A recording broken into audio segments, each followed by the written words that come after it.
vez volviste. Bueno, voy a invitar a la chica, ¿vale?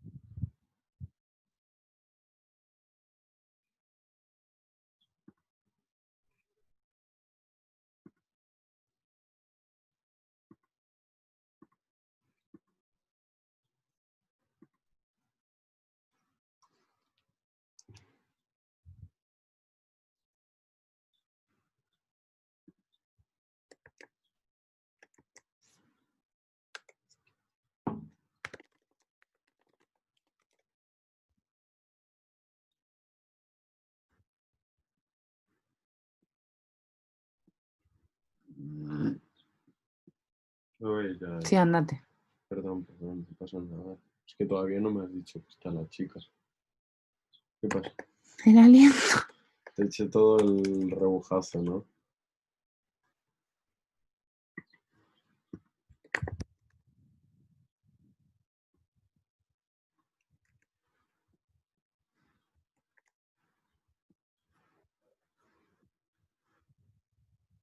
Bueno, ahora sí, andate.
Entrevista con Charo. Bueno.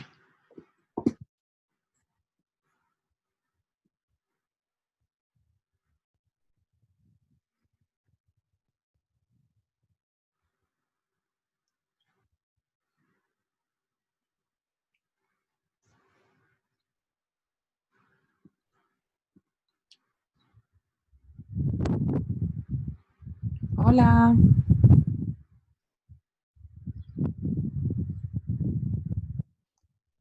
Entrando, supongo que...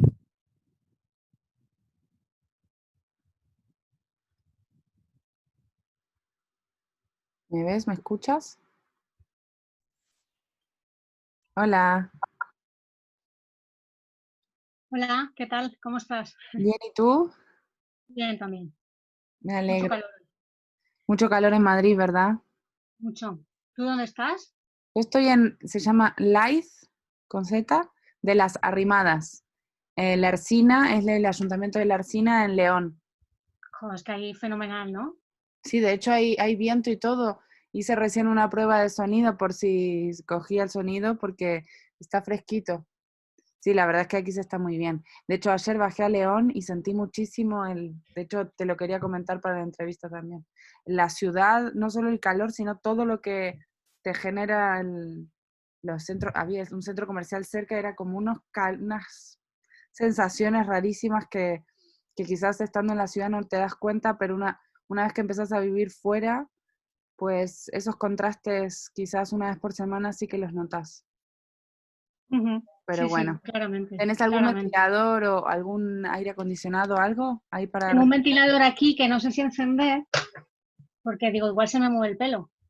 Bueno, ¿Cómo lo le ves? da un poco de... No, yo te veo No bien. se mueve mucho, ¿no? No se mueve Vale. mucho el pelo, ¿eh? Se te ve bien. Quizás baje la persiana del lateral por la luz Y eso sí te iba a decir, porque se te quema, y, tenés y- mucho... Y quizás y prender pongo una... esta. Eso, excelente, genial. Bueno, quería también disculparme que te cambié ya 2 veces, pero es que vivir aquí... Yo también te cambié una. Bueno, sí, pero Lo mío también fue un poco por fuerza mayor, pero igualmente era como, quiero hablar, tenía muchas ganas de hablar contigo. Además, cuando uno va como posponiendo por esto que me pasó, leo de nuevo todo y me entran más ganas de charlar y bueno, y aquí estamos. Bueno, primero, ¿cómo estás? ¿Qué tal? Bueno, estoy bien.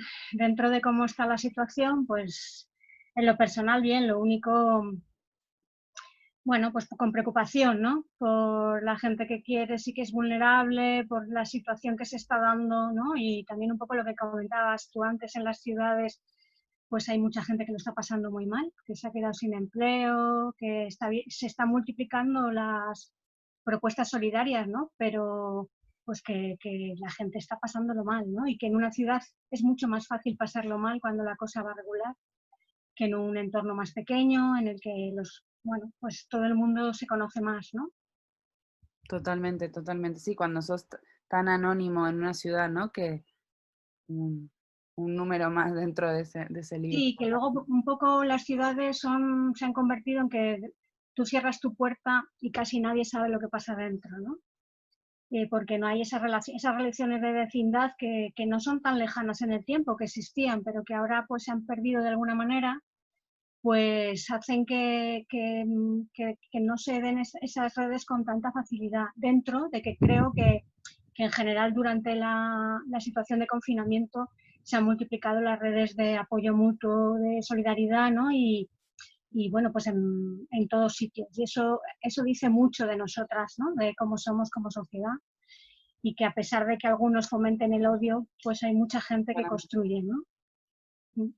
Totalmente. De hecho, cada vez más yo siento que hasta nos estamos animando a decir lo mal que pensábamos antes, ¿no? De muchas cosas o el estrés que vivíamos antes y lo que nos genera la unión desde una situación que podríamos, bueno, no es la mejor ni mucho menos, pero sí que sirvió muchísimo para remover, sobre todo, lo estuve hablando mucho, estas ganas de unir fuerzas, ¿no? Porque, bueno, Ecologistas en Acción, un montón de colectivos que vienen trabajando hace años y años y años, pues es un poco eso, no sé, juntarnos más desde la película que estamos armando también habla un poco de la responsabilidad que tenemos cada una, ¿no?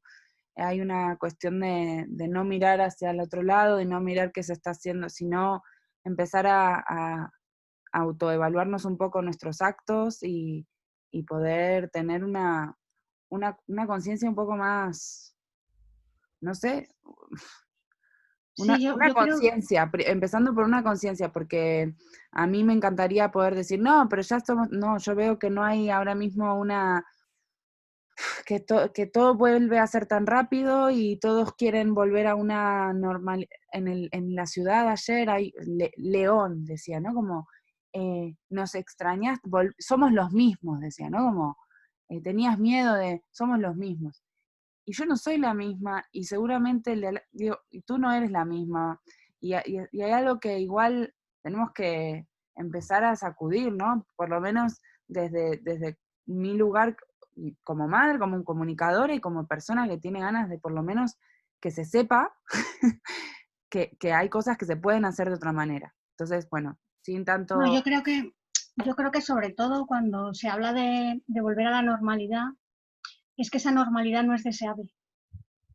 No es deseable porque lo percibamos en mayor o menor medida, está hecha a costa de que nuestro futuro como especie esté totalmente supeditado a un cambio climático, a la pérdida de biodiversidad y a un montón de cosas. Y también de esto que hablábamos, ¿no? De la desarticulación comunitaria, ¿no? Del individualismo y la competitividad que se ha impuesto, que no hace que las vidas sean plenas y que las vidas sean felices, ¿no? Y creo yo creo que sí que durante este momento de confinamiento la gente ha tenido como muy claro su orden de prioridades. Necesitábamos ver a otras personas, necesitábamos saber que nuestra gente querida estaba bien y necesitábamos mover el cuerpo, incluso necesitábamos a la naturaleza, ¿no? Hasta las personas más consumistas querían pasear por el parque, ¿no? Pero esperemos que eso no sea unos aprendizajes que se olviden muy rápidamente, porque claro, el aparataje de la publicidad, el marketing, ¿no? Para que volvamos otra vez a lo mismo, aunque soltando lastre, porque vamos a dejar a mucha más gente fuera de la sociedad de mercado, ¿no? Después de esto, pues es lo que deberíamos de intentar aprender, ¿no? Y que no se nos olvide, ¿no? Y por desgracia a lo mejor no se nos olvida tanto porque está habiendo rebrotes, porque nos seguimos sintiendo vulnerables y porque, bueno, pues hemos visto muy claramente, ¿no?, la vulnerabilidad de nuestro modo de vida. Total, total. Claro, lo que estás diciendo es súper fuerte porque ya veníamos con unas condiciones precarias donde muy pocos tenían mucho y muchos cuentan con lo mínimo para volver al otro día a trabajar, ¿no? Ahora con esto además se acentúa aún más, ¿no? Hay como una retroalimentación del propio capitalismo, y así es como siempre veo yo las crisis, desde que tengo conciencia de qué lugares ocupamos y que siempre estamos, ¿no? Una crisis que vuelve al sistema aún más fuerte y donde cada vez la brecha es más distante de los que más tienen y los que quedan por fuera del acceso sobre todo a la vivienda, a una vida digna, o sea, una vida como deberíamos tener todas y todos. Entonces, bueno, ahí es cuando queríamos hablar contigo también, porque por lo menos desde nuestro lugar, como especies de personajes que quieren armar una historia, sí que hay un montón de cosas desde el consumo que vemos que podemos dejar, bueno, pero te dejo a ti. Te quería empezar con una pregunta muy, muy simple y muy filosófica al mismo tiempo, ¿no? Y muy amplia, pero creo que vos nos puedes orientar hacia la respuesta. ¿Qué necesitamos para ser felices? Pues mira, nosotros en Ecologistas en Acción, en el área de consumo, hace unos años hicimos, no muchos, 3 o por ahí, una campaña que se titulaba Consumimos felicidad, entre interrogantes, ¿no? Y para un poco armar esa campaña, lo que hicimos fue buscar un montón de estudios científicos, ¿no?, de psicológicos, sociológicos, incluso de temas relacionados con el comportamiento humano, para ver qué decían sobre la percepción de felicidad o la percepción de bienestar en general, ¿no? Y absolutamente, bueno, de una forma muy mayoritaria, todos los estudios decían que lo que nos hace felices es compartir la vida con nosotros y la calidad de las relaciones humanas. Que eso estaba por encima prácticamente de todo lo demás. Y que de hecho las sociedades más igualitarias, es decir, en las que no hay una polarización social entre clases sociales muy marcada, a pesar de vivir en una situación de mayor suficiencia material, tenía una percepción de felicidad o de bienestar mayor.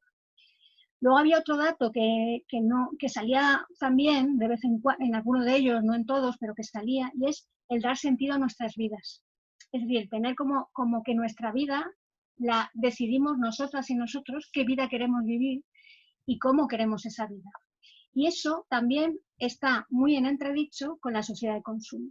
La sociedad de consumo nos bombardea diariamente con impactos publicitarios, incluso impactos publicitarios hechos a la medida de lo que a nosotros nos gusta a través de nuestros aparatos electrónicos, ¿no?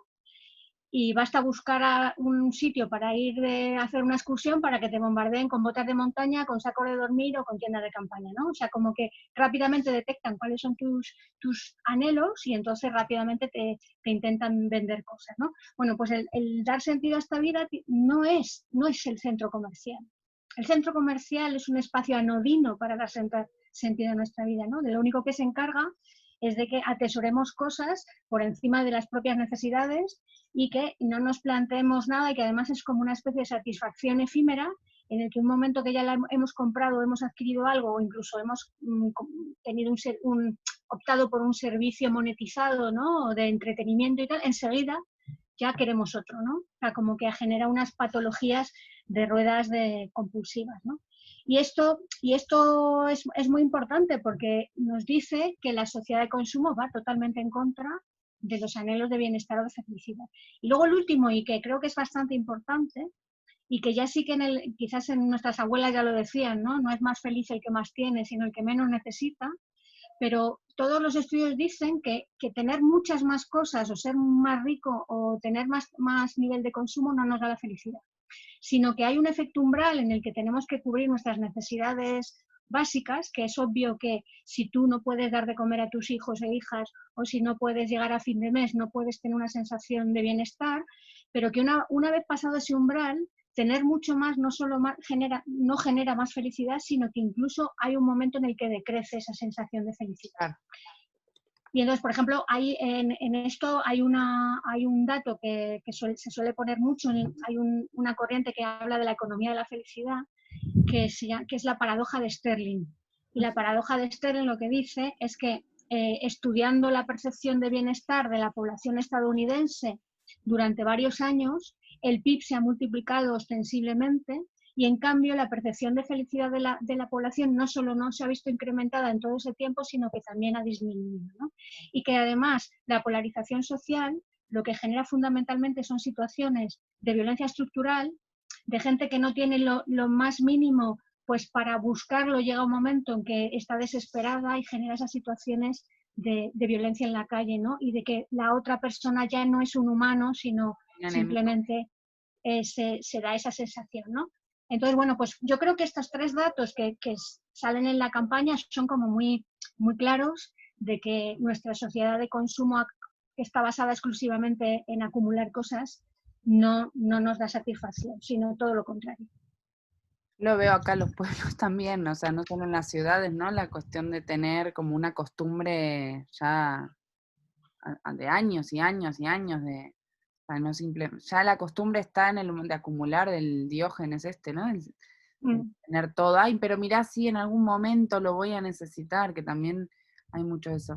Pero, claro, o sea que no somos más felices por tener más. Lo digo como algo que ya parece obvio, pero para mucha gente no lo es. Quiero decir, el tener cada vez más, entonces genera esa insatisfacción, esa siempre, ¿no? Ese hambre de algo más, ¿no? Como una abstinencia constante. Claro, o sea, la sensación es que vives totalmente en la escasez cuando no es verdad, ¿no? Entonces eso, incluso llevado al extremo, hay determinadas patologías adictivas vinculadas con el consumo, ¿no? El fundirse la tarjeta de crédito, que eso ya es más grave, ¿no? Porque requiere tratamientos incluso, ¿no?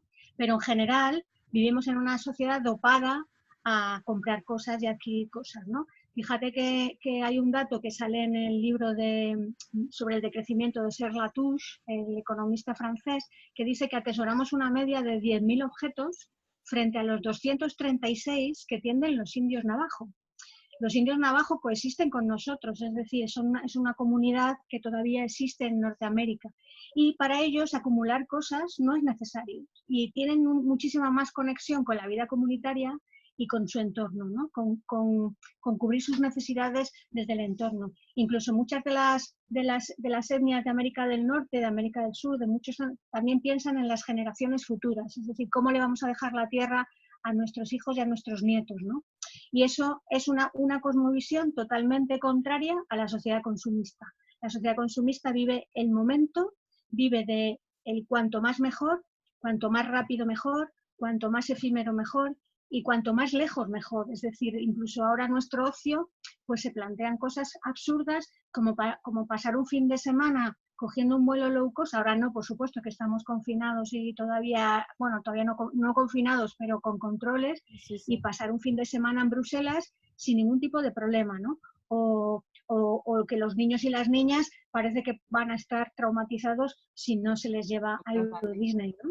O cosas así, ¿no? Que son todo una sociedad de entretenimiento que está basado, es un entretenimiento enlatado en el que son las grandes multinacionales del sector del entretenimiento las que te ofrecen cómo te tienes que divertir. Claro, porque eso te iba a decir. Sí, y no cómo te organizas tú colectivamente en tu ocio según lo que a ti te gusta con tus amigos, con tus amigas, con tu familia. Claro, yo tengo un niño de 2 años, cumplió el viernes 2 años, y hay algo de eso que yo le llamo desidia, ¿no? Cuando veo cómo que vea, que mire, que coma, que compre. Y porque realmente a mí no me supone un esfuerzo, porque mi madre siempre fue así conmigo, nunca me dejó hacer ciertas cosas que ahora agradezco porque hicieron que yo me pusiera a leer y a investigar y a jugar pero sí que me acuerdo de esa necesidad de pertenecer, ¿no? Porque sí es verdad que hay algo de que no no sé cómo decirlo, hay una cuestión de que hay un patrón, bueno, sí sé cómo decirlo, el patrón este de que, ¿no? No es normal, no es común, y eso que mi madre me daba, como por ejemplo comida más equilibrada y que yo no comía nuggets, yo me moría por un nugget en la escuela, era como, veía el nugget y era como, Dios, eso prohibido que mi madre dice que es comida chatarra, pues a mí me parecía oro en forma de pollo. Entonces, ¿cómo empezar a mí como madre y como mujer que tengo ganas de empezar a generar discursos un poco más, que no parezca yo que soy ay no, es que ella es vegetariana, no, tengo ganas de generar otras cosas que no tengan que ser la norma, viste, Disney, no sé, como gusanitos, todo el mundo comiendo gusanitos, que otra cosa obviamente que a mí siempre me pasa es, obviamente, si yo fuese una jefa de familia que tengo 5 hijos, y no, pues probablemente termine comprando lo más rápido lo que está ahí, pero a mí no sé cómo decirlo, lo siniestro, es que eso está ahí por eso. O sea, veo la relación de, claro, saquemos lo más barato para que venga esa señora, porque porque la pobreza es funcional a este sistema, y entonces los marginados, o sea, la gente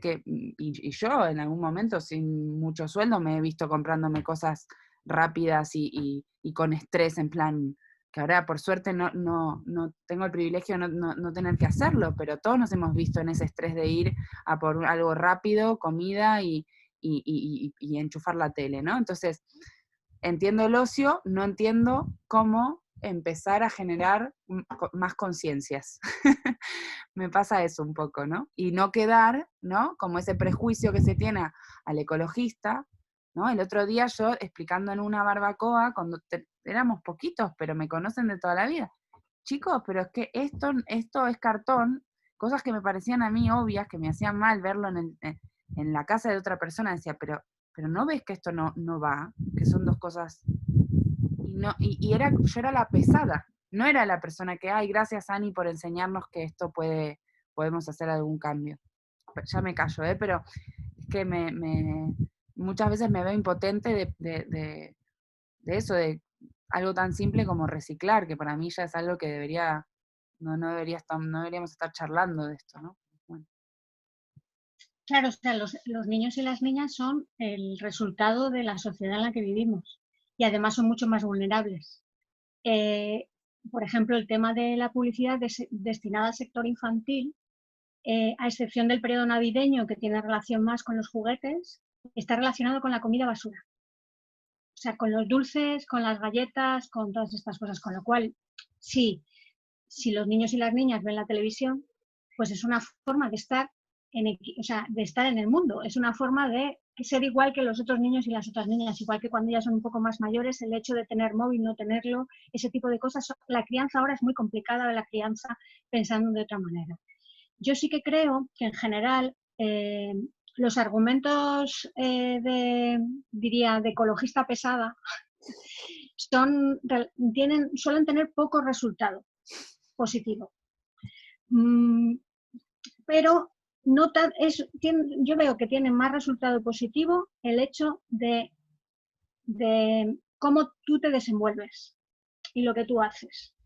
Y en qué alternativas estás colaborando, en qué cosas estás haciendo, cómo cuando organizas una comida en tu casa has mimado la receta y has intentado que eso sea así. Porque en general los datos, estamos invadidos de datos y llega un momento que no nos afectan. O sea, nosotros en Ecologistas en Acción, la sociedad de consumo la hemos trabajado ampliamente desde el punto de vista de los impactos que tiene sobre el planeta y desde el punto de vista de los impactos que tiene sobre las sociedades del sur y las personas más empobrecidas.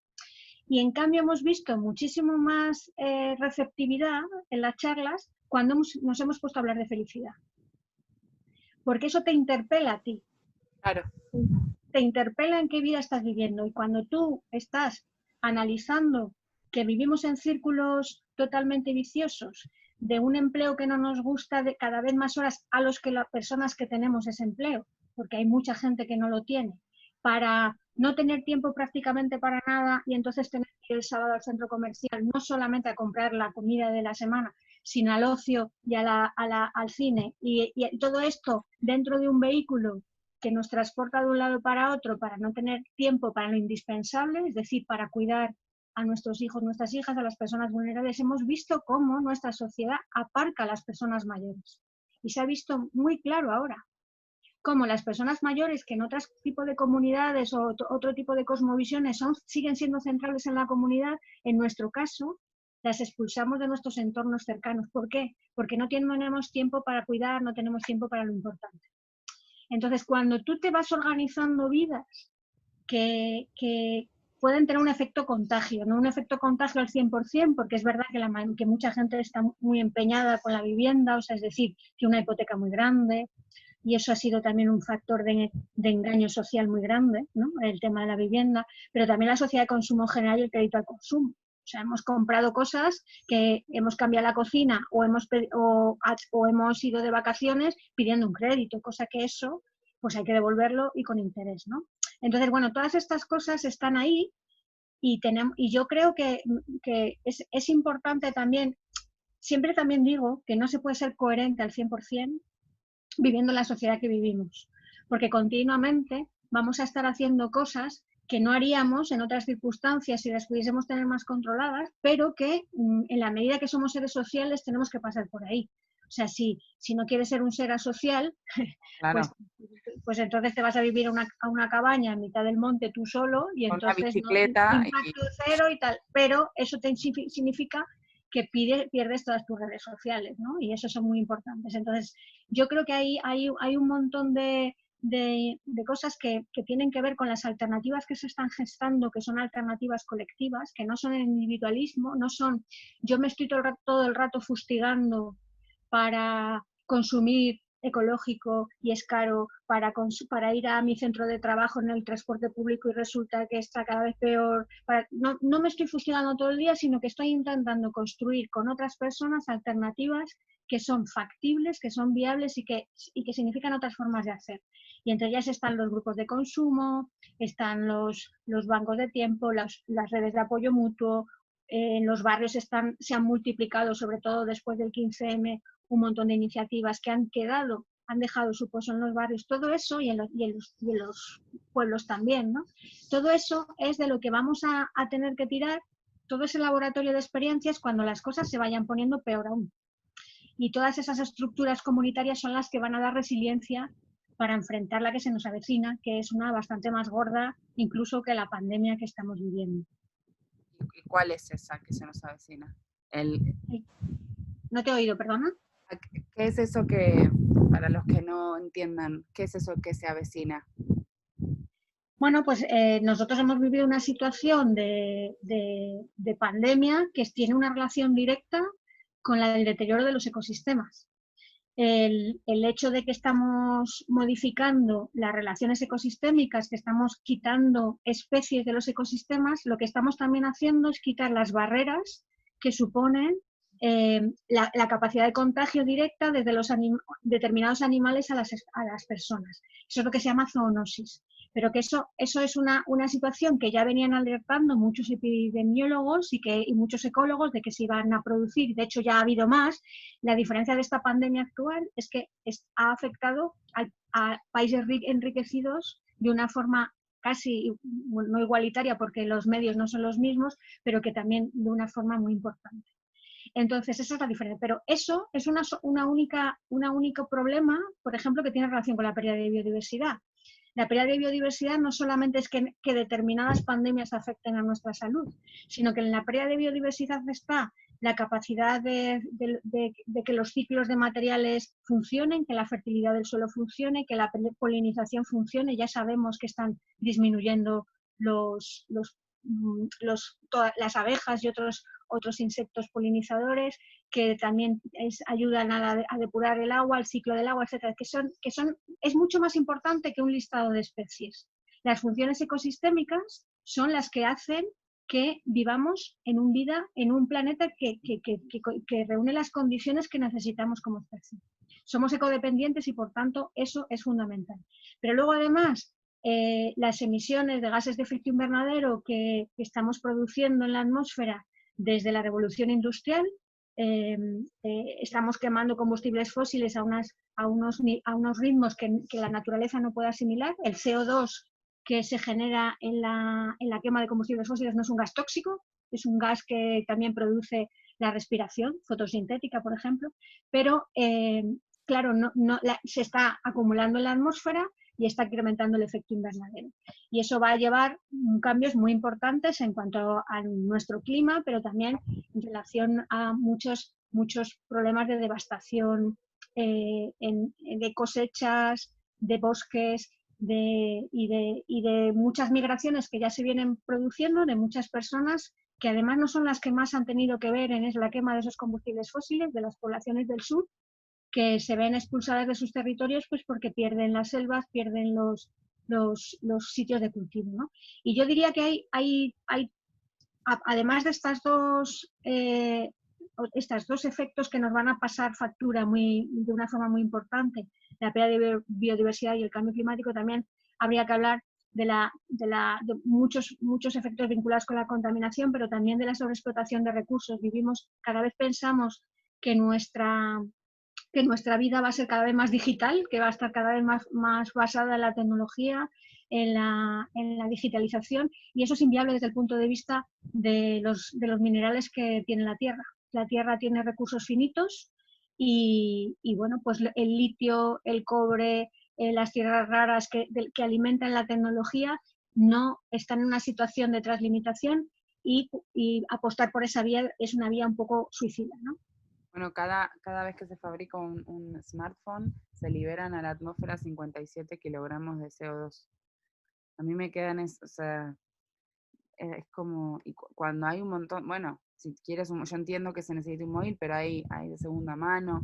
Es que hay cosas que las veo como muy, pero sí, es verdad lo que decís, ¿no? Yo intento, por ejemplo, eso, predicar con el ejemplo. Al final, cuando te van viendo que tú, dentro de lo que se puede ser coherente, empiezas a generar cosas que realmente construyen algo que nos genera bienestar a todas.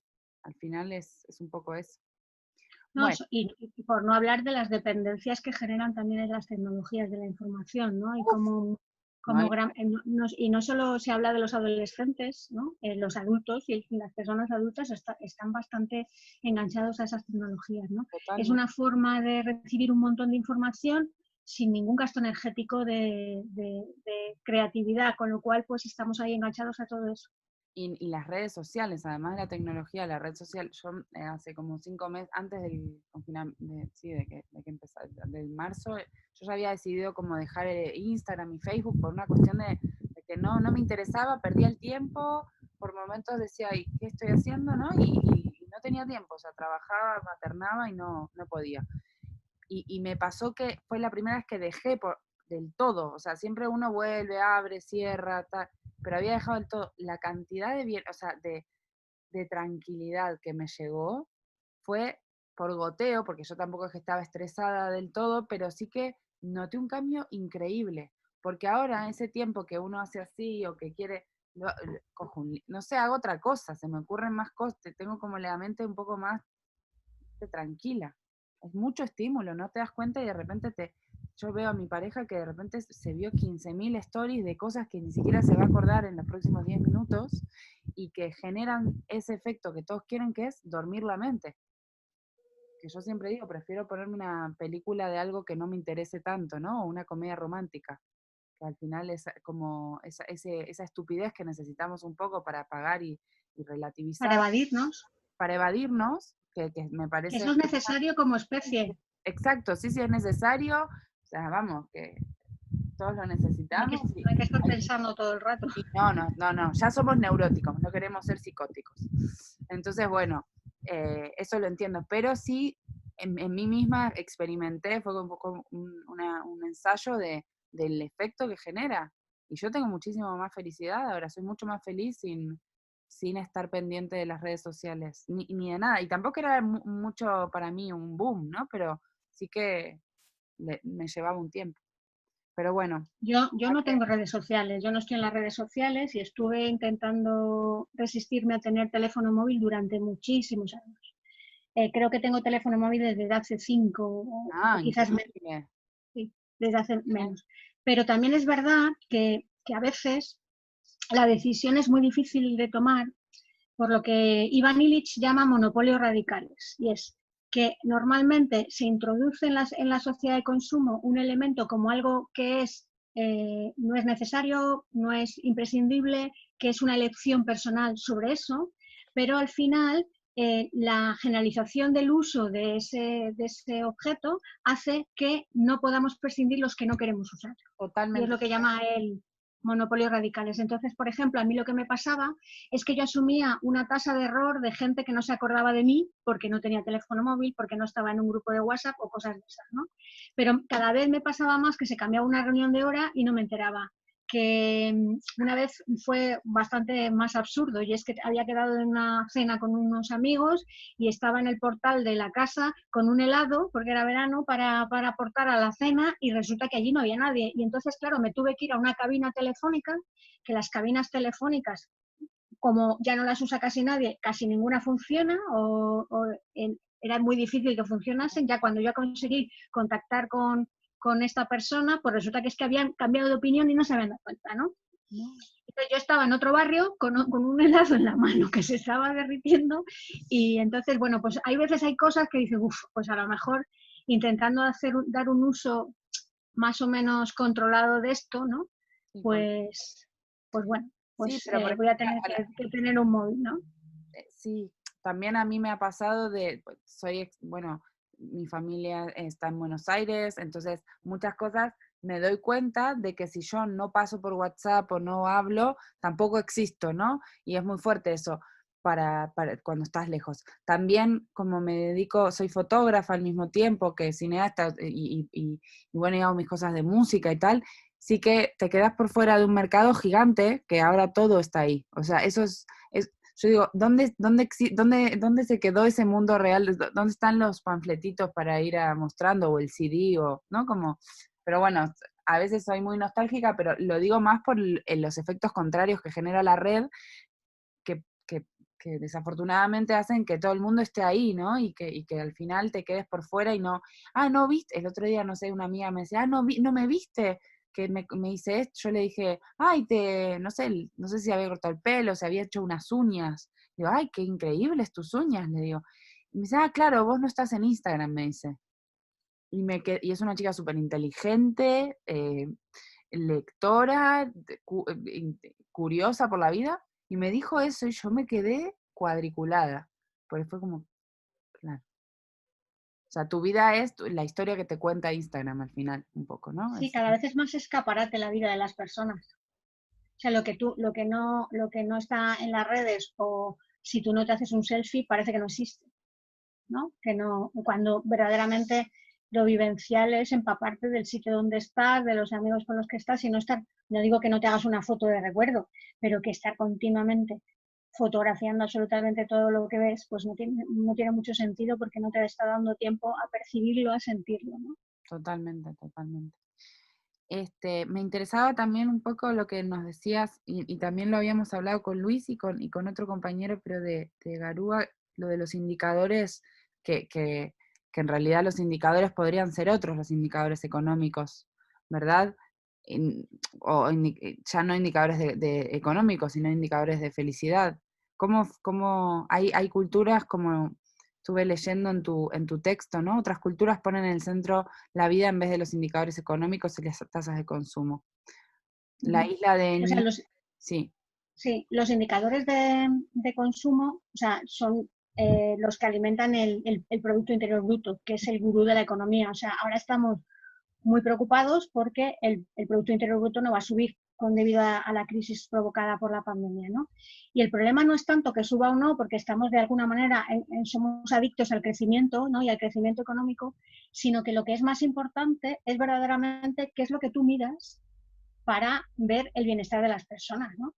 Y en general el Producto Interior Bruto va totalmente en contra de lo que verdaderamente es el bienestar. Es decir, si hay una población que tiene tiempo para los cuidados y los reparte colectivamente, en la medida que no se monetizan, no cuentan en el PIB. Si hay una zona en la que desde el punto de vista ecológico está muy limpia, es decir, no tiene muchas agresiones, no contabilizan el PIB. Pero en cambio, si esa misma zona se ve agredida por ejemplo, pues por un vertido y hay que subsanar ese vertido y entra alguna empresa de descontaminación, sube el PIB. Luego, lo que vemos es que en general, pero ya hay muchísimos autores que hablan sobre esto, que el PIB no es una muestra de verdaderamente que debería de ser la que rige la economía. Sí que están surgiendo cada vez más críticas a esta forma de medir el bienestar, ¿no? Solamente teniendo en cuenta esto. Claro. Y entonces, pues, es muy conocido, por ejemplo, el índice de felicidad bruta de Bután, ¿no? que es un pequeño reino de los Himalayas, que es verdad que es una población muy pequeña, que tiene muchos vínculos espirituales con el budismo y que pone en el centro la comunidad y la satisfacción de la felicidad de la población, ¿no? Tiene una cercanía a la naturaleza muy importante, de hecho es una naturaleza que en cuanto a lo productivo pues vive muchos años de invierno, ¿no? En los que los cultivos no se pueden realizar, entonces pues durante el periodo fértil recolectan lo necesario, lo guardan y el resto del año pues se dedican a la articulación colectiva, a la música, a actividades de teatro y colectivas, ¿no? Y, por ejemplo, una anécdota muy curiosa es que en Bután está prohibido escalar las montañas. Y lo que dicen es que no hay que echarle un pulso a la naturaleza, que la naturaleza está ahí, pero no para ganarle, ¿no? Y claro, a nosotras nos puede parecer un poco absurdo, pero es una forma, una visión cultural totalmente distinta, ¿no? Un paradigma que hace que estén en el mundo de otra manera. Luego también está la cultura del buen vivir, que es la que está en la Constitución incluso de Ecuador y de Bolivia, ¿no? Y también aluden al concepto de la Pachamama como algo central en la vida de las personas, algo que es la que verdaderamente nos provee de lo necesario. Y todas las comunidades indígenas de esas zonas tienen una vida comunitaria una articulación comunitaria muy desarrollada, ¿no? Las comunidades son mucho más que la familia nuclear, quizás, que son aquí, ¿no? Aunque en general en los países más mediterráneos sí que tenemos unas redes sociales mucho mayores que, por ejemplo, los países del norte, ¿no? Pero bueno, en general estamos perdiendo también esa parte. Y luego pues están dando así como fogonazos en otros sitios, ¿no? Por ejemplo, en Nueva Zelanda hace poco leía que se va a proponer la jornada laboral de 4 días nada más, con la idea de liberar más tiempo también para promover una economía local, ¿no? De que la gente se pueda mover dentro del territorio y para un poco toda esta pérdida económica que se va a dar, pues un poco reconstruirla, pero también para tener tiempos importantes para cosas, ¿no? Y luego hay muchas islas del Pacífico que son sitios bastante aislados con respecto a la sociedad occidental, ¿no? Están en mitad de los océanos del Pacífico, que son sociedades en las que las horas de trabajo, de empleo, diríamos, para el mercado son mucho menores que la media de los países enriquecidos. Y en la isla de Niue, que es una de las islas del Pacífico, que creo que aludías tú a ella, pues lo que también van a promover es que solamente 4 días laborables, ¿no? Pero con la condición, que es algo cultural para ellos y ellas, que esas horas liberadas sean para la articulación colectiva y comunitaria, o sea, para construir comunidad, para actividades colectivas, para también que de alguna manera son actividades que a su vez luego llevan aparejado una transformación política, ¿no? De participación ciudadana, de qué quiere vivir la sociedad, de cómo quieren, claro, de participación y formar parte de procesos. O sea, cuando a ti te dan algo enlatado y de alguna manera han inoculado que tú no veas de una forma crítica casi nada, ¿no? A través del bombardeo publicitario y de marketing, pues tú no te sientes parte de eso, ¿no? Y entonces, no pues, lo de sientes alguna como manera, propio, no lo sientes como claro, propio. no lo ves como propio y como algo a defender, ¿no? Desde lo más dentro de tu ser, ¿no? Que es lo que pasa.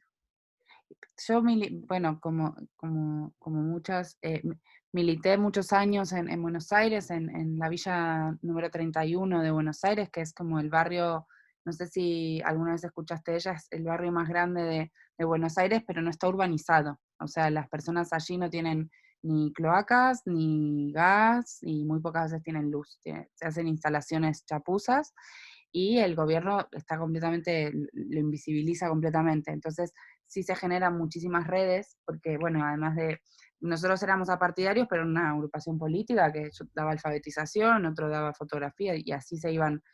Y sí que sentíamos cierta soberanía, ¿no? Sobre algunas cosas era como, bueno, tenemos una reivindicación y los vecinos de las asambleas pues están participando. Ahora bien, yo siento que, y esto a título personal completamente, siento que por H o por B hay una juventud o hay cierto, no sé, ciertos grupos que están como demasiado adormecidos con el tema, entonces, como otra vez, ¿no? Mis preguntas de, como si tuviéramos un manual yo quiero, por ejemplo, aquí empecé a hablar con el presidente de este pueblo, que es una aldea, es el fontanero, o sea, es el fontanero de todos, y un día hablando con él, bueno, empecé a grabar porque le digo, tío, eres maravilloso, él se encargaba, bueno, estamos viendo de cómo va a ser para traer, ¿cómo se dice? Tachos de basura, le digo yo, contenedores de plástico, porque ya el de vidrio pero de plástico y de cartón, porque no hay uno solo que además él le tuvo que hacer un apaño ahí porque estaba roto. Entonces sí que veo que podemos, yo por lo menos en este pueblo hay cierta voluntad de cambios y en el ayuntamiento te puedes juntar con el tipo, con el señor alcalde que es muy majo, pero en una ciudad como Madrid, en una ciudad como Barcelona, en una ciudad como, no sé, como Alicante, como en País Vasco, ¿cómo se hace para empezar? O sea, esto más pregunta de alguien que pudiera estar viendo y decir, bueno, venga, quiero, hace muchos años que lo pienso, tengo ganas, creo que ha llegado el momento de cambiar. ¿Cómo hacer para participar o por lo menos cambiar, ayudar a no cagarla tanto como lo estamos haciendo, ¿no? Que al final, a mí lo que más me preocupa es eso, porque muchos podrán decir, no, yo estoy de acuerdo, y, ay, qué guay, ay, qué bien, pero veo después poca transferencia a la praxis, ¿no? Y me preocupa mucho. O sea, yo la verdad es que soy muchísimo más optimista que hace unos años. Y yo llevo en Ecologistas en Acción por muchísimos años. Y a mí el 15M, primero fue una cosa que nadie se esperaba. Es decir, yo lo que digo siempre es que la historia no está escrita. Lo que sabemos es de dónde venimos y qué ha venido qué ha pasado en el pasado, pero no qué es lo que va a ocurrir. Y hay veces que se dan situaciones de bifurcación, ¿no? Bifurcación social en las que de pronto hay cambios. Y hay cambios que catalizan cosas de una forma más deprisa que en otros momentos de la historia, ¿no? Y igual que yo no pude prever el 15M, ni creo que nadie, ¿no? Digo la explosión y lo que supuso y el pozo que ha dejado en los barrios, ¿no? Incluso de ciudades grandes como Madrid, tampoco pude ver la explosión del 8 de marzo y del movimiento feminista. Y de un movimiento feminista cada vez más inclusivo, que cada vez mira más a las mujeres que son precarias, que cada vez mira más a las mujeres racializadas, que tiene conexiones, muchas en gran medida, no todas, pero también con el ecofeminismo, que ve que todos nuestros problemas son el resultado de un modelo que tiene unas lógicas, y es que mercantiliza todo lo que puede, dejando y expulsando a quien le sobra, y también la naturaleza, y cada vez los ricos son más ricos. Incluso en esta situación de pandemia que hemos vivido, hemos visto en los medios que los ricos, los muy ricos, riquísimos en el Estado español, se han hecho más ricos. ¿Por qué? Pues porque ellos no dependen de que se abran los centros comerciales, sino del sistema financiero, ¿no? Y entonces eso hace que estén por encima de todo lo demás. Entonces yo creo que cada vez se están dando el propio preocupación por el cambio climático, por la crisis climática, ha tenido un incremento en los últimos años enorme con todo lo que es la incorporación de gente joven a la lucha, ¿no? y al activismo, y el fenómeno Greta Thunberg, pero también un montón de gentes que veníamos trabajando y que prácticamente no conseguíamos avanzar, y que de pronto pues hay un montón de luchas que vemos que se interconectan y que están totalmente relacionadas. Y que lo importante es ir tejiendo esas alianzas. Yo siempre digo, a mí me da lo mismo donde estés, me da lo mismo que estés en la asociación cultural de tu barrio, que estés en una asociación feminista, que estés ahora mismo una red solidaria de despensa solidaria de reparto de alimentos. Me da igual, lo que tienes que hacer es hacer cosas con los demás. Y haciendo cosas con los demás, lo que vamos a ver es mucho más claro hacia dónde tenemos que ir. Pero aparte de que veamos mucho más claro o no, si las cosas no van bien, nos vamos a sentir mucho mejor. Porque aun la frustración en compañía es mucho menos frustración, ¿no? Hay una autora que se llama Joanna Macy que habla de esperanza activa, ¿no? Y la idea es esta de que parece que todo está fatal y que vamos abocados a una situación de muchísimo sufrimiento, de muchísimo deterioro, ¿no? Y que no vamos a ser capaces de revertir la situación. Pero la realidad es que, aunque no seamos capaces de revertir esa situación, el proceso o el camino es lo suficientemente ilusionante como para intentarlo. Claro. Y construir con otros y con otras es lo suficientemente enriquecedor como para intentarlo. Y el decir, yo que opino que las cosas no deberían de ser así, si me quedo sentada en mi sofá mirando la televisión, seguramente voy a ser muchísimo más infeliz, ¿no? Y además es que es uno de los mayores retos que ha tenido la humanidad jamás, que es enfrentar la que se nos avecina, ¿no?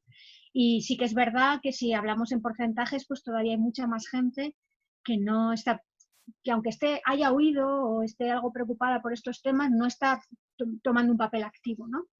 Pero yo sí que creo que cada vez hay más gente.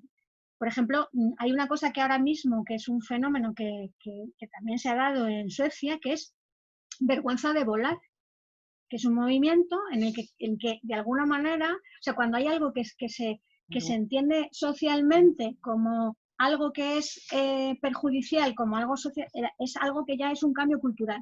Y entonces, igual que se ve eso como algo malo, ¿no? Igual que hay otro concepto también en Suecia, bueno, los términos en sueco están en la red si los quieres buscar, que es vergüenza de comprar. Y es la idea. Hay la idea esa de que atesorar cosas no nos lleva a ningún lado. Está muy, muy focalizado sobre el tema de la ropa, ¿no? Y de la moda, la fast fashion y el cambiar las modas y tal. Y entrar en los circuitos de segunda mano, en talleres de artesanía, de tejer colectivamente, temas de restauración de ropa, de remiendos y de aportar una parte creativa y en colectividad sobre algo que es una cosa con la que nos tenemos que vestir, ¿no?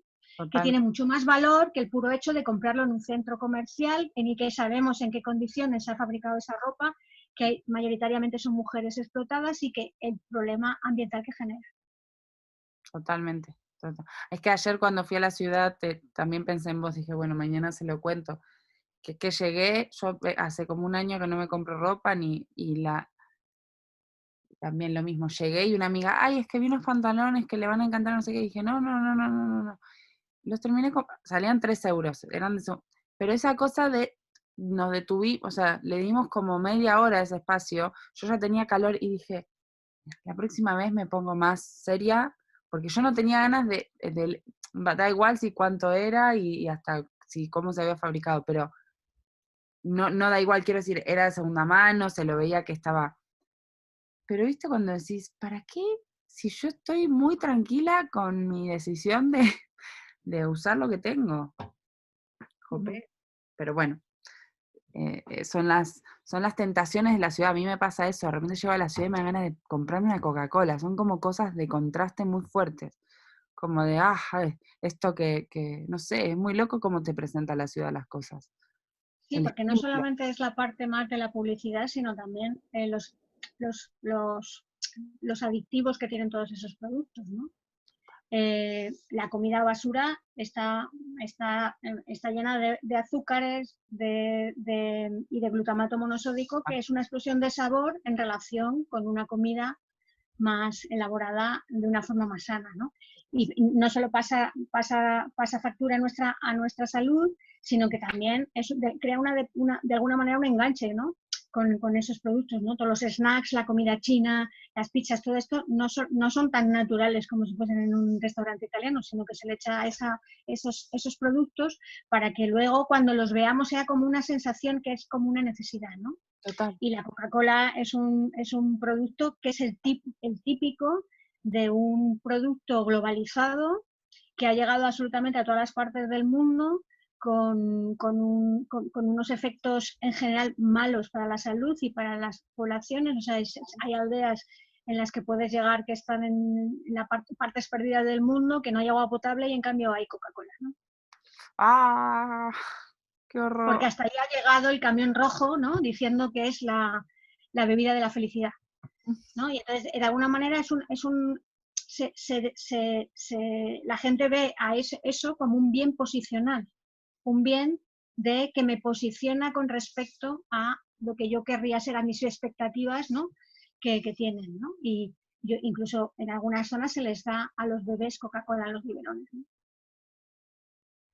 Bueno, pues que yo me acuerdo de mi abuelo tirando Coca-Cola y que se le salía todo a un clavo y se le quitaba toda la mierda, o sea, le limpiaba la mierda al clavo.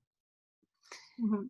Perdón por decir mierda, pero era lo que salía. En general, cuando se empezó a utilizar la Coca-Cola, era un medicamento, o sea, era una bebida espirituosa que llamaban, pues porque eso sí que es verdad que si, por ejemplo, estás en una situación de diarrea o de algún tipo de enfermedad intestinal, te repone bastante, ¿no? La sal, los azúcares, ¿no? Yo tuve Lo que una... pasa que cuando... Perdón, dime. Nada, que cuando vieron que eso a la gente lo demandaba mucho, pues entonces decidieron comercializarlo, venderlo en una botella y darle otra utilidad. No, es que tuve una hace muchos años, una gastroenteritis agudísima que terminé internada en Estambul con suero y tal, y comía arroz sin nada, un poco de un yogur que era muy rico y Coca-Cola batida. Y la Coca-Cola me restauraba toda la flora, era una explosión en mi cabeza. Bueno, y ya porque la verdad es que me quedaría hablando horas contigo, pero quería terminar con alguna pregunta más específica de España, que el otro día armando las preguntas específicas para ti, le digo a Raquel, que es una de las que estamos armando la película, le digo, oye, yo me acuerdo que Luis nos dijo que si todos los países consumieran como consume España, requeriríamos de 3 a 4 planetas. Entonces le dije, mi pregunta a partir de esto es, ¿qué hace a España a un país especial que tenga estas cifras? ¿O es que Europa en general, Occidente, consume así y estamos hablando de España porque estamos hablando de España? Raquel me decía, no, debe ser que estamos, porque estaba justo hablando de España. Y yo, ¿no será porque España consume mucho y porque tendremos el turismo? Y entonces, no sé, o nos cargamos más, no somos tan ecologistas como dice Iberdrola. ¿Por qué será? ¿Viste? Eran como muchas burbujas explotando y diciendo, bueno, ya Charo nos lo aclarará. O sea, cuando se habla de esa cifra se refiere a la huella ecológica, ¿no? De los países. Okay. Y la huella ecológica tiene relación con las tasas de consumo de los países enriquecidos, ¿no? Y las emisiones que genera un sistema de consumo, cómo son asumidas por la Tierra, ¿no? Entonces, eso es un indicador que tiene relación más con la parte biológica de nuestro consumo, ¿no? Por ejemplo, no incluye tóxicos, no incluye el agua o otra serie de cosas. Pero es un indicador que sí que da pistas, ¿no? Y bueno, en general, todas las sociedades enriquecidas tienen una huella ecológica altísima. Si vemos un mapa de huella ecológica, que los puedes buscar en la red, ¿no? Que normalmente hay dos datos. Uno es la huella ecológica por país y otro es la huella ecológica per cápita, ¿no? Entonces, se dan casos, por ejemplo, siempre se dice que la huella ecológica más alta que es la de estadounidense, porque sus tasas de consumo son muy altas, pero también tienen mucha población. Uh-huh. Pero a su vez el consumo per cápita es también muy alto, ¿no? Y está basado en un modelo, ya sabes, de mucho producto de desechar, de mucho consumismo, de una movilidad basada exclusivamente en el vehículo privado, no hay casi transporte colectivo, etc. Todos esos factores hacen que tu huella ecológica sea más grande, ¿no? En Europa, pues tenemos la creencia de que los países nórdicos son mucho más ecológicos que los países mediterráneos, pero cuando comparamos la huella ecológica no es así. Es decir, lo que sube la huella ecológica son las tasas de consumo, no que tú hagas muy bien la gestión ambiental, que eso también ayuda, me refiero, pero si tú vives en ciudades en las que consumes muchos aparatos tecnológicos, en los que cambias mucho de ropa, en los que te viajas mucho, en el que tus vacaciones son kilométricas, todo eso sube tu huella ecológica. Entonces, es en general un indicador de tasas de consumo y de países enriquecidos. Los países enriquecidos tienen una tasa de consumo muy alta. También tiene relación con la bioproductividad del territorio. Es decir, si vivimos en mitad de un desierto, claro, ahí producir es prácticamente imposible, ¿no? Entonces, pues por ejemplo, se dan zonas en las que hay gran parte de desiertos, ¿no? que tienen una dificultad, ¿no? para producir lo que necesitan. Pero además la huella ecológica tiene en cuenta dos cosas. Uno es lo que las tasas de consumo no solamente de la producción interna, sino también vía importaciones. Porque como hemos deslocalizado la producción, y lo hemos visto claramente con el tema de las mascarillas o los respiradores, ¿no? Ahora, como la economía no está basada en cercanía y en las verdaderas necesidades, el sistema productivo deberíamos de pensarlo para cubrir las necesidades de la población en cercanía, pues lo que pasa es que importamos infinidad de productos que vienen en ferries súper contaminantes, en barcos muy contaminantes, mayoritariamente en barcos, que utilizan combustibles que generan mucha contaminación y que vienen cargados de toneladas y toneladas de cosas, algunas, bastantes de ellas muy prescindibles y otras menos prescindibles, pues porque de alguna manera hemos deslocalizado la producción, ¿no? Sí. Entonces, detrás de cada cosa que consumimos hay una huella ecológica que se suma a esa huella ecológica global que se hace por países. Creo que en relación con otros países del contexto europeo, España diríamos que está en la situación intermedia y que incluso hay países que tienen una huella ecológica mayor que la nuestra, como los daneses o los suecos.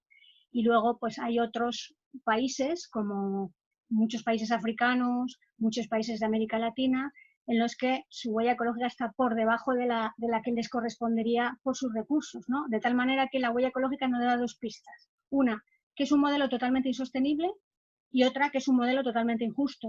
Porque si no fuese porque vivimos a costa de las economías y de los recursos de otros países, nuestra situación de paz con el planeta hace tiempo que se habría saltado por los aires, más aún de lo que ya está haciendo. Sí, total.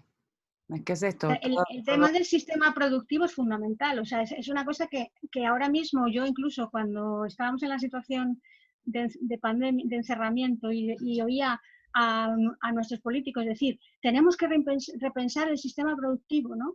Pues por el tema del desabastecimiento de las mascarillas y de que había que comprarlas a China y que aquello, claro, todo el mundo ahora. Cuando todo el mundo necesitaba las mascarillas a la vez, con lo cual pues se subieron los precios y cómo funciona el mercado, ¿no? Y que se dan situaciones de piratería, ¿no? Y de que te quieren colar cosas que no tienen la calidad. Bueno, pues esto es cómo funciona el modelo, esto es cómo funciona la globalización. Lo que pasa es que ahora se ha visto muy concentrado en el tiempo y ha afectado a países enriquecidos. Entonces, la cuestión es que tendríamos que repensar cuáles son las verdaderas necesidades básicas de la población e intentar reconstruir nuestro modelo productivo en cercanía. Y necesitamos reconvertir la alimentación para hacerla agroecológica y de cercanía. Necesitamos el sector textil, vale que con productos duraderos, no sujetos a modas efímeras, pero en cercanía. O sea, el sector textil en toda la zona de Cataluña, Valencia y tal, era un sector muy importante en el Estado español hace no tanto, ¿no? Y ahora hemos deslocalizado toda la producción al sudeste asiático. O determinada tecnología para el bien común, o cómo producir coches, vehículos, no coches individuales, sino vehículos limpios para el transporte público y el transporte en colectivo, y todas esos es fundamental, ¿no? Y en vez de subvencionar a los sectores más contaminantes y que generan más gases de efecto invernadero, intentar buscar cómo reconducir nuestro sistema productivo. Eso no significa que a las personas que están empleadas en esos sectores no haya que buscarles alternativas que sean viables para que tengan una vida digna. Una cosa es el sector o los sectores, ¿no? y cómo reconvertirlo, y otra cosa son las personas y cómo pensar que las personas tienen que tener una vida digna en todas las partes del mundo, ¿no? Y bueno, pues por ejemplo ahora hemos visto que se reflota el sector del automóvil, que se reflota el sector de la aviación o que se reflota el sector del turismo, pero el turismo depredador, no el pequeño hotelito de No, turismo rural que está en la una zona, sino playa el entera grande. de gente, y con los puestos, con todo. Y que incluso se están tomando decisiones en determinadas comunidades autónomas de desregular ambientalmente el suelo para que construir hoteles de lujo, para promover autovías otra vez, cosas que no necesitamos. Y todo en pos de volver a reconstruir este sistema que es el que hizo que todo se cayera. Claro, entonces eso es lo que claro, yo cuando oía a los políticos no es que tuviese una confianza ciega en que iban a pensar un poco todo esto, pero me parecía que había que había algún aprendizaje que a lo mejor nos podía hacer pensar que en la próxima pandemia no solamente vamos a necesitar mascarillas, sino que vamos a necesitar que no desabastecer las tiendas de alimentos o de otros productos necesarios, ¿no? Y también lo que hemos visto en esta pandemia es que los trabajos que han sido imprescindibles y que no han podido parar. Se ha podido parar la bolsa, ha podido parar bueno, la bolsa no ha parado del todo, pero ha podido parar los centros comerciales, la sociedad del entretenimiento, la liga de fútbol, pero no ha podido parar ni las personas que cuidan, ni las personas sanitarias, ni las personas que se dedican a la educación, ni las que limpian las calles, ni las cajeras de súper, ¿no? Y muchas veces estos empleos son los más precarios, los que menos valoración social tienen. Y mismo también en las mujeres, ¿no? Y muy feminizados, sí. Claro, exacto, te iba a decir, quizás en o sea, en muchos casos ese esfuerzo se duplicó, se triplicó, el cansancio de mujeres que ya maternaban, ya cuidaban, pues ahora se evidenció o en otros casos se revirtió para mejor, ¿no? Pero aún así volvemos a lo mismo, ¿quiénes cuidan? ¿Quiénes maternan? Esos son trabajos no remunerados y no vistos como trabajos, pero son los que sostienen familias para que la otra persona pueda salir a tener un trabajo formal también. Claro, o sea, aquí la cuestión es que de puertas adentro pues no se veía muy bien lo que estaba pasando, ¿no? Pero la realidad es que cuando a ti estás en confinamiento en una casa, que no todo el mundo ha vivido esta situación de igual manera. Ha habido familias que lo han vivido en pisos de 30 metros cuadrados prácticamente sin luz natural y con miedo a perder sus empleos y encima pues con varios hijos dentro de casa a los que se les tenía que de alguna manera atender con los ordenadores y no lo tenían o no sabían. O sea, y los cuidados se han multiplicado y las personas incluso que decíamos, el teletrabajo, ¿no? Que se ha puesto tan de moda. Bueno, el teletrabajo tiene un sesgo de clase. Totalmente. O sea, no todo el mundo puede teletrabajar. Está muy circunscrito a un tipo de trabajos o a un tipo de empleos, no a todos. Y hay cantidad de trabajos que se tienen que hacer presencialmente y que son los dignos y los que proveen de los cuidados. Y algunos de ellos están de alguna manera mercantilizados por la sociedad a modo de empleo, pero otros se siguen desarrollando gratuitamente, mayoritariamente por mujeres, ¿no? Y como hemos visto antes con el PIB, todo lo que no visibiliza el PIB se oculta y se obvia, ¿no? Y entonces el tema del trabajo es otro tema a reclamar, ¿no? Y a volver a repensar, porque el trabajo no solamente es el empleo. El trabajo es todas aquellas tareas que son necesarias para el mantenimiento de la vida, para que la vida merezca la pena ser vivida. Y somos seres interdependientes y hay momentos de nuestra vida que necesitamos más cuidados, ¿no? En la infancia y cuando somos mayores o estamos enfermos o si tenemos algún tipo de diversidad funcional. Pero en general, una vida que merezca la pena es una vida de cuidados, una vida en la que a mí me cuiden y en la que yo cuide, porque los cuidados es mucho más que las tareas domésticas. Total. Es el soporte emocional, es el saber si a una persona hace mucho tiempo que no he hablado con ella y cómo está, es que si el niño, mi hijo o mi hija ya le toca la vacuna, es algo intuitivo de saber si hay leche en el frigorífico. Eso es una cabeza funcionando el 100% del tiempo. Y eso sigue siendo mayoritariamente femenino.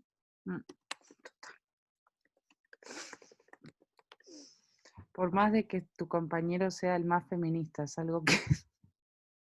Sí, porque es que es algo cultural. Es algo O cultural, sea, porque mi pareja pero yo no plancho, él plancha, tengo todas las calcetines, bragas, sujetadores ordenados. Ahora, hay algo del cuidado general que es cultural, no sé, es que nosotros hablamos de cambio cultural porque que es como el cambio de gafas, lo llamamos. Y es unas gafas distintas para ver la realidad. Y esas gafas son las que hacen que tú te des cuenta de esas carencias sutiles que no te han enseñado a tenerlas. Entonces, de alguna manera es mucho más fácil interiorizar tareas concretas, mecánicas, ¿no? Planchar, cocinar, no sé qué. ir a por la compra, ir a por por la compra, que está muy bien que existan y que se vayan compartiendo, pero hay otra serie de tareas que no tienen una forma de traducirlas claramente en algo mecánico, ¿no? Sino que están ahí funcionando, que eso es algo que son procesos de aprendizaje, ¿no? Y esos procesos de aprendizaje son también educacionales, no solamente en el sistema educativo, sino en general como sociedad, ¿no? Y es complicado. Y hasta las mujeres que no tienen hijos e hijas son mucho más receptivas a los cuidados que los varones que lo tienen, ¿no? Porque es algo que está ahí. Igual que, bueno, pues determinadas actitudes ante la situación de grupo, de hablar en público, de dar tu opinión, pues no es que no estemos capacitadas, sino que normalmente damos un paso atrás. Y eso es mucho más difícil de cambiar que con cuotas. Totalmente. Sobre todo si esas cuotas están dentro del paradigma, ¿no?, mercantilista de que tienes que ser una ejecutiva agresiva, ¿no? Y no formar parte de una sociedad de la igualdad y de la equidad, ¿no? Totalmente. Ay, ojalá. Bueno, yo también estoy positiva, aunque parezca que no. Veo que están pasando muchas cosas positivas alrededor de todo lo que hablamos. Pero bueno, me gustaría que este compendio de reflexiones que estamos armando y ficcionalizando un poco aquí la decisión mía de venirnos a vivir al campo, pues podamos armar, bueno, ficcionalizándolo no, es que nosotros habíamos decidido esto antes de la pandemia, bueno, y la pandemia vino a confirmarnos que no queríamos vivir más en Madrid, pero bueno, la idea de la peli es poder, por lo menos, preguntarnos si es posible tener una vida distinta fuera bueno, no fuera, pero a pesar del sistema imperante, digamos. O sea, yo lo que creo es que hay que hacer varias cosas a la vez. Por un lado, construir otras vidas que queremos vivir, ¿no? Que es un poco la idea de dar sentido a nuestra vida, y eso, pues la vida es muy corta, es efímera y tenemos que hacerlo, ¿no? Y a la vez, ¿no?, tener la cabeza en las cosas que pueden suponer un cambio de mayor calado, ¿no? El ir sumando mayorías, ¿no? Porque ir generando esa masa crítica, ¿no?, que rompa un poco la relación de fuerzas, ¿no? Porque la relación de fuerzas ahora mismo está muy desequilibrada y bueno, pues es difícil cambiar las cosas, o sea, cuando la presión por parte de los poderosos es tan grande, ¿no? Y yo insisto en que creo, y es que lo creo firmemente, ¿no? Y que es que merece la pena. Merece la pena en lo personal, merece la pena en lo colectivo, merece la pena en que cuando estás rebotada con algo que te ha generado mucho desencanto que has visto, lo puedes compartir con los otros y las otras, ¿no? Y luego, pues buscas vivir vidas más lentas, buscas vivir vidas más compartidas, con menos carga material, ¿no? O sea, si alguien se muda de casa, ve todo lo que ha atesorado en unos años. Lo que aparece en el fondo de los cajones, o sea, es que no tiene ningún sentido. Y no estamos predestinados para eso. No estamos predestinados para acumular. Hay otros paradigmas que no acumulan cosas. Y en el que su forma de estar en el grupo no es a través de tener, sino a través de ser y de construir, ¿no? Y eso creo que es importante, porque otro de los datos es que somos sociedades en las que tomamos un montón de ansiolíticos, antidepresivos y cosas para dormir, ¿no? Y eso dice algo, primero, de que nos medicalizan en exceso, pero también de que nuestras vidas nos generan patologías, ¿no? Totalmente. Y eso yo creo que es importante tenerlo en cuenta, ¿no? Para construir vidas mejores. Y aunque no sea fácil, porque claro, todo está como un montón de información en contra, pero transmitir que merece la pena, o sea, yo, vamos, lo tengo clarísimo. No, claro. Y yo, por ejemplo, mi percepción actual es que esta pandemia nos ha dado cosas que no pensábamos, incluso las personas que nos imaginábamos esto que llamamos el colapso, ¿no? Y nunca nos imaginábamos que íbamos a tener que enfrentar las cosas cada uno en nuestra casa. Siempre pensábamos, vale, se va a poner esto muy jorobado, pero vamos a hacer cosas juntas.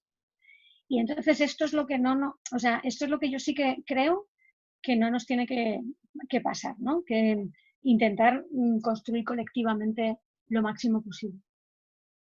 Totalmente. Amén. Eso. Hay un dato que es muy importante también, y es que hay una corriente que hablan del darwinismo social. Sí. Que es como que parece que la competitividad es algo innato en la especie humana y que claro, que si nosotros prosperamos es porque otros no valen, ¿no? Esa es la meritocracia inventada por el capitalismo. Claro, entonces eso es una forma de decir, por eso las personas que pierden su empleo se sienten culpables ellas, no el sistema, ¿no? O las miles de relaciones que hemos tenido de síndrome de Estocolmo con nuestros jefes y jefas, que es como, te odio pero te amo, y es como porque me das el trabajo y me das la estabilidad para yo volver a casa y decir, me siento productivo. Que eso también te lo quería preguntar, porque es algo que el otro día en esta barbacoa que te digo, me puse a filmar porque es que empezaron todos. Es que en este sistema lo único que espera de nosotros es que seamos productivos. Bueno, por eso mismo hasta hablábamos de la gente mayor, que no está incluida porque no es productiva ya, ¿no? Porque ya no consume esa tecnología, porque no está dentro, porque no tiene un perfil en Facebook y porque ocupa y no se mueve rápido. ¿No? Hay algo de... Claro, pero ¿productivos para quién? ¿O para qué?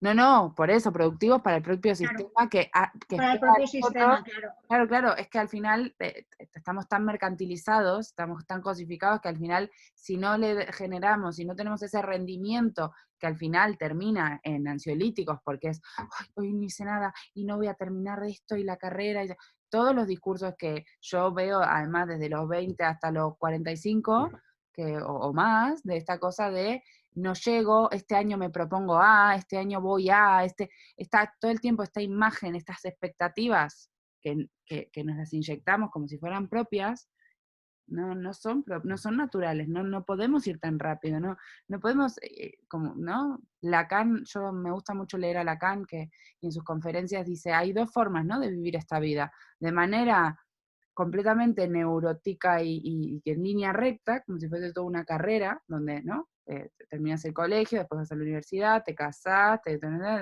morís. Pum. Ya sabías que esa es la línea recta neurótica y que lleva muchísimo. Luego está la que es menos neurótica, que es la errante. Y no por error, sino por ir viendo qué sucede, que una cosa te lleva a la otra, y es un camino ondulado. Yo por lo menos trato de ir hacia el menos neurótico, porque al final la única que se está mirando somos cada uno, ¿no? Al final hay una cosa de bajar un poco y decir, ¿con qué estoy conectando? ¿A quién estoy respondiendo? ¿A mí misma? ¿A mis deseos? ¿A mis creencias? ¿O a lo que esperan de mí? ¿O a lo que se espera de mí, ¿no? Entonces eso es tremendo. Perdón que me puse a hablar, pero es algo que siempre lo tengo ahí muy presente, que es que este sistema todo el tiempo nos pide cosas, o pareciera que tenemos que rendir alguna cuenta de lo felices que somos, de lo exitosos, de qué buen trabajo, me contrataron de este lugar, del patronal, ¿no? Le festejamos al... Yo creo que el tema de la productividad y del empleo también es otro de los temas claves, ¿no? Porque o sea, el empleo como objetivo en sí mismo, pues en la medida en que vivimos en espacios nada autosuficientes. Entonces, si vivimos en espacios nada autosuficientes, como es una gran ciudad, ante una situación de crisis, somos muchísimo más vulnerables que en un espacio más pequeño, en el que los recursos están más cercanos, en los que puede haber una vía de alimentación, pero es que luego nuestra cultura, o sea, yo veo cuando la gente se queda en una situación de precariedad, pero su cabeza sigue siendo una cabeza consumista. Totalmente. Porque es cultural, porque es algo que está ahí. Entonces, se dan casos de familias que prefieren ir a los comedores sociales pero cambiar de móvil.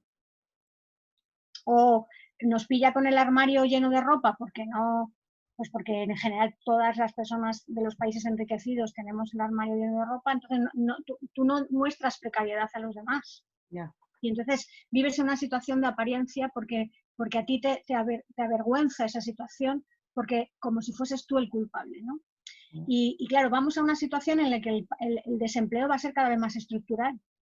Cada vez va a haber menos empleo en manos de muy poca gente, si además seguimos deslocalizando la producción, y lo que deberíamos de hacer es repartir el empleo, pensar en qué trabajos y qué empleos son necesarios y cómo repartirlos, pero tanto los trabajos de cuidados como los trabajos asalariados, ¿no? Hace una generación, mi madre, era frecuente que en la unidad familiar solamente trabajase una persona para el mercado. Claro. Y la otra persona asumía el 100% de los cuidados, ¿no? Bueno, pues la incorporación de la mujer al mercado laboral, cosa que es importante para su empoderamiento y para poder ser una persona autónoma, nos ha llevado a que no vivimos bien ni con 2 salarios, ¿no? Porque los destinamos al consumo y a comprar cosas y a un ocio en expansión, ¿no?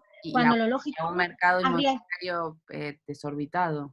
También el tema de la vivienda es un lastre fundamental, pero también es verdad que si hubiésemos sido capaces de tener medios empleos y compartir equitativamente, o sea, el hecho de liberar tiempos para cosas importantes hace que necesitamos monetizar menos cosas. O sea, nosotras contratamos a personas para que cuidan a nuestros hijos y nuestras hijas, las mujeres que trabajamos fuera.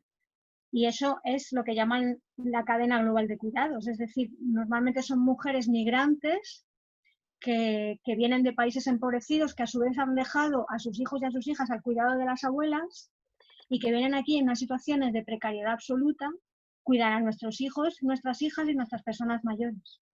Y encima tenemos una sensación de supremacía con respecto a ellas, ¿no? De sensación de...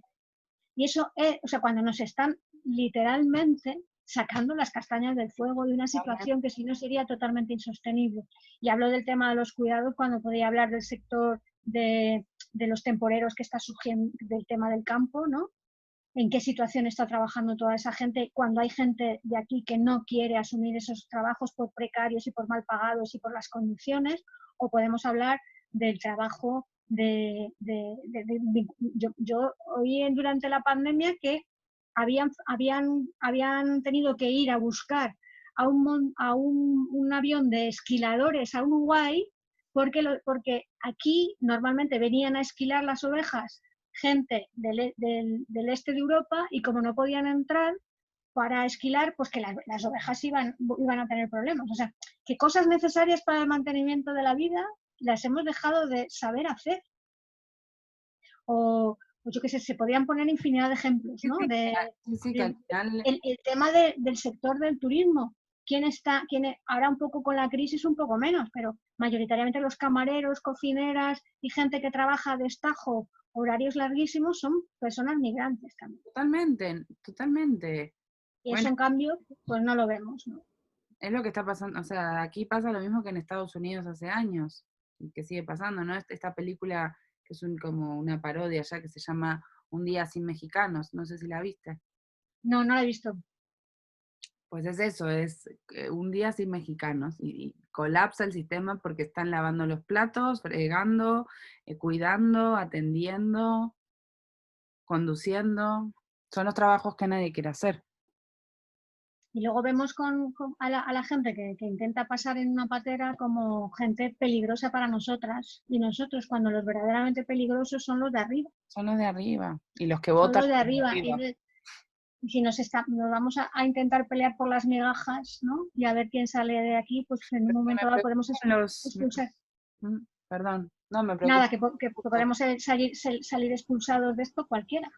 Total. Porque nosotros somos prescindibles en la medida que no les interese, ¿no? Y entonces, claro, cuando vemos el problema en el que viene de por detrás y no el que está por delante, cuando nuestros mayores ídolos son personas que tienen éxito en el fútbol, en los O en deportes, y YouTube. no científicos o médicos, pues...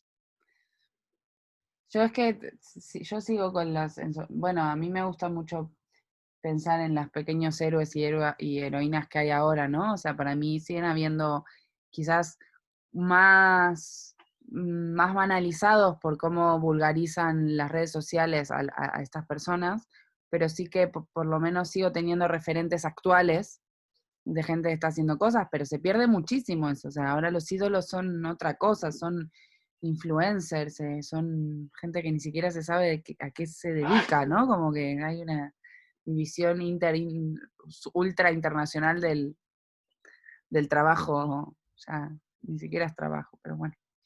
Que sí, la verdad es que se evidenciaron muchísimas cosas con este parón, ¿no? Con esta parálisis se extenuaron y se evidenciaron muchísimas condiciones. A mí cuando empezó todo esto, el documental empezó porque empecé yo a quejarme en un grupo, en un taller que teníamos 5 mujeres, de que me molestaba el quédate en casa, porque presuponía una casa, ¿no? Presuponía una casa ideal además, ¿no? Con Netflix, con Orange o Vodafone y con vínculos sanos y con espacio para tener ese espacio para quedarte en casa. Y a partir de eso surgió un poco la idea. Así que, nada, seguramente que te vuelva a llamar, seguramente te pregunte cosas, porque, vamos, no te quiero sacar más tiempo, pero me ha encantado mucho. Y seguramente, de verdad, las chicas apenas yo grabo alguna entrevista o tal, ven la entrevista y les surgen muchas más cosas. Pero Vale, pues... no sé si yo creo que hemos hablado un poco de que es infinito la cantidad Claro, es que... de factores y consecuencias ¿no? Me Claro, da es la que sensación de los estilos de vida a los que deberíamos de construir colectivamente, ¿no? Están atravesados, pues, cómo entendemos el empleo, cómo entendemos el trabajo, cómo entendemos la economía, cómo entendemos las necesidades humanas, ¿no? Y qué es lo que necesitamos, qué nos hace felices, ¿no? Y todo eso es conformar unos estilos de vida en los que la vida merezca la pena ser vivida. Y dicho así es muy fácil, pero es muy complejo con la que tenemos alrededor, ¿no? Y no sé si también habéis leído algo de Max Neff. Sí, es que estuve leyendo, bueno, sí, que no lo escribí acá, pero lo estaba leyendo no te estoy compartiendo pantalla, creo, pero justo lo estaba teniendo por aquí. No sé qué era lo que... No, el Max Neff, el economista chileno, Sí. murió este verano pasado, no, el anterior. Y él hizo un desarrollo de las necesidades humanas, ¿no? Lo que necesitamos verdaderamente. Y su argumentación dice que las necesidades humanas son finitas y universalizables, es decir, todas las personas necesitamos lo mismo. Y lo que varía culturalmente son la forma en la que satisfacemos esas necesidades, ¿no?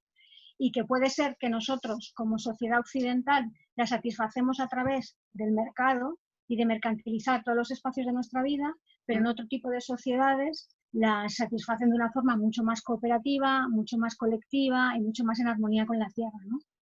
Y bueno, pues nosotros, por ejemplo, pues cogemos un vehículo privado que pesa 1,5 toneladas para llevar a personas de 70 kilos a la otra parte, que lo cual es, desde el punto de vista de la física es totalmente absurdo. Pero esa es nuestra cultura. Y para transportarnos, ¿no? Y cada vez más lejos, cuando otra gente pues va caminando o todos sus hábitos diarios son en cercanía, ¿no? Bueno, pues eso pues por poner un ejemplo, ¿no? O nosotros, por ejemplo, climatizamos con combustibles fósiles toda nuestra casa, estemos o no en todas las estancias. Y en cambio, pues en otras culturas se acercan al hogar y charlan sobre lo que ha pasado a lo largo del día. O otras personas nos informamos o pensamos que estamos conectados a través de tener la caja tonta de la televisión delante. Y otras personas, pues están la casa de la palabra, ¿no? De muchas comunidades africanas en las que la gente se junta para charlar, ¿no? De lo que pasa. Sí que es verdad que en todo esto, contado así idílicamente, normalmente las mujeres tienen siempre un papel mucho más secundario, más relegado, y que también eso hay que reivindicar. O sea, nosotros siempre decimos que no es cuestión de mirar al pasado como referente único y de vuelta atrás, porque hay muchas cosas que ya no servirían para el contexto actual, ¿no? Y que lo que tenemos que ser capaces es de reinventar unos estilos de vida que tengan en cuenta la situación actual y los avances que sí que se han dado con respecto a temas de género o temas de derecho, no en todos los países, como bien sabemos, pero también mirando en qué cosas funcionaron en el pasado, ¿no? Totalmente. Y vamos, en temas de consumo, nosotros el tema de aludir a Max Neff lo hacemos mucho porque da muchas pistas, ¿no? De qué satisfactores utiliza la sociedad de consumo, ¿no? Y cómo pues nos engancha por ahí cuando verdaderamente lo que necesitamos es temas de subsistencia, temas de afecto, sentirnos parte de un afines con una comunidad, el poder participar, temas de creatividad, cosas así, ¿no? Incluso la sociedad de consumo, gran parte de esas necesidades las anula. Nuestra creatividad anulada, nuestra capacidad de participación anulada, nuestra capacidad de construir colectivamente anulada. Entonces, de alguna manera nos genera muchas más pobrezas desde el punto de vista de Max Neff que muchas más ventajas. Claro. Y mucho más infelicidad. Bueno, pues yo creo que sí, porque además llegamos a esta conclusión, la salida siempre es colectiva, digamos, es la vida en grupo, como decís, ¿no? La vida en grupo no es una opción, sino que es la salida, es la solución, es la estrategia, y además de todos los beneficios que nos trae, lo que mucha gente no sabe es que es la forma de sobrevivir, ¿no? Claro. La idea esta que comentaba antes del darwinismo social, no tiene en cuenta que el origen de la especie humana, el éxito evolutivo de la especie humana fue trabajar en colectivo, vivir en tribu. Porque cuando se tenía que desenvolver en un medio ambiente lleno, diríamos, de fieras, con garras, con colmillos, con una capacidad, una velocidad mucho mayor, lo que les permitió subsistir era el trabajo ese en colectivo. Y eso está innato en nuestra biología. Qué bonito. Y nosotros tenemos las neuronas espejo, que son las neuronas de la empatía, y eso es común con los primates, pero el resto de los animales no lo tienen. Y estas neuronas de la empatía lo que nos hace es aprendizajes por imitación y a ponernos en el lugar del otro. Y eso es fundamental para el desarrollo como especie. Y es en cambio ahora, en este momento de la historia de la humanidad y por la sociedad industrial, la que está de alguna manera nos está inoculando esa competitividad y ese individualismo que nos genera patologías y que no nos hace felices. Ya no solamente porque es una herramienta necesaria para enfrentar el futuro, sino porque incluso vamos contra nosotros mismos. No quiere decir que la competitividad se anula en la especie humana, también existe, igual que en cualquier otro ser vivo. Claro. Hay momentos de competitividad, hay momentos de tener que luchar, pero en general el funcionamiento como especie es un trabajo de equipo. Trabajo de tribu, ¿no? Qué bonito. Y una tribu entendida no tanto como en la familia nuclear que se entiende más ahora, sino como una comunidad, ¿no? Comunidad, como ahora en este pueblito somos una comunidad, o sea. Claro. Y ahí han surgido también cosas interesantes como las ciudades en transición, que supongo que conoces, como el movimiento Slow también, o sea, un montón de cosas que están surgiendo que la gente cuando las prueba ya no es un punto de no retorno. Lo que pasa es que tienes que empezar por probarlas. Claro, total, y conocerlas y saber que... Conocer y entrar en esos procesos de una forma, de alguna manera, acompañada, ¿no? Tener un acompañamiento, ¿no? Pero eso es así. Las ecualdeas, todas estas cosas, cada uno en según lo que más le mole o sus circunstancias. Pero ¿Las ecuaderas? Ecualdeas. Ecualdeas, entendí ecualdeas, sí, aquí hay una cerca, claro. Sí. pues que son, bueno, pues son proyectos comunitarios, ¿no? Total.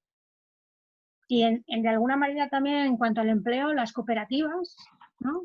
Claro, Las el trabajo cooperativas son cooperativista. también proyectos comunitarios en los que también tiene importancia los momentos vitales de la persona en cada momento y en la medida del bien común y de que la cooperativa, por supuesto, sea viable, pues si tú hay momentos de tu vida que, por bien por tener más cuidados o porque te quieres tomar un tiempo, pues reducir tu jornada laboral, el poder, o sea, el tratar la situación en situación de igualdad, no con respecto a un jefe, ¿no? No de jerarquía y de hostigación, sí, de sometimiento total.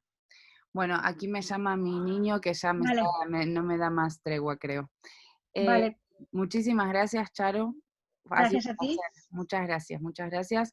Y estamos en contacto. Luego, si querés, te paso la entrevista. En realidad, bueno, la entrevista va a ser parte de la película en su parte de desarrollo, que es como las soluciones que nos dan las y los sabios sobre los temas que más nos interesan, y este era un punto clave, vamos, el eje de todo esto. Así que nada, muchas gracias y estamos en contacto. Yo Vale, recién pues puse, nada, que tengáis suerte con la peli muchas gracias. y disfruta de todo eso que veo detrás de ti. Ay, sí, tenemos una huerta, bueno, ahora no se ve, pero ahí está la huerta, estamos cultivando bastantes alimentos, pero es una vida agotadora, es hermosamente agotadora. Sí, sí, sí, sí, No sí, sí. paramos, no paramos. Así que bueno, Ujú. muy agradecida de haber hablado con vos, de verdad. Bueno, pues nada, un besote Un beso grande. Chao. a por tu niño. Gracias. Besitos.